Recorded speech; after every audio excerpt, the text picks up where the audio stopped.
So, continuation. So, pag ganito na may whole number, halimbawa, example, 3x. So, 3x, ilalabas mo si 3 since whole number siya.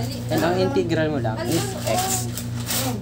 Ang lagi mong integral is yung kasama ng whole number. So, magyayari, 3x. So, pag in-integrate mo siya, magpa-plus 1 ka, 1. Since may hidden siya 1, plus 1. And then, magpa-plus ka rin sa baba niya. 1 plus 1. Mangyayari dito, since na-integrate mo na siya, 3. Pag pinag-add mo yung dalawa, x squared over 2. Or, mas magandang tignan, pag gagawin natin, 3 half x squared. And then, plus c. So, pag integrate, pag nag-add ka sa exponent, mag-add ka rin sa baba. Always yan. And then, next example. Paano naman kung ang given ay, halimbawa, integral of 3 dx dx 3 dx. As usual, ang gagawin natin, ilalabas natin si 3. Then, susulat natin yung integral sign. Dx, diba, ang derivative ng x is dx. So, ngayon, antiderivative siya, integral. Ibabalik na natin siya sa dati niyang form. Ang integral ng dx is 3 dx. Ang integral ng dx is 3x. Kasi pag ang dx, nag-add ka, magiging x. E paano naman kung ang example ay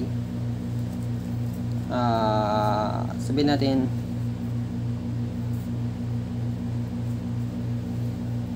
integral of x cube plus 3, pero naka close and open parenthesis siya. Ang gagawin lang natin, hahatiin natin siya since di natin ma-integrate ito ng buo. Gaya na example dun sa module nyo, paghihiwalay natin siya.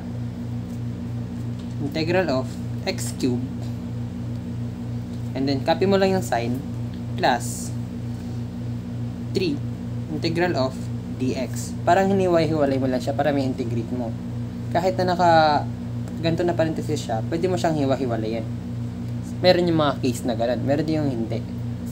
So, pag integrate natin siya, integral lang x cube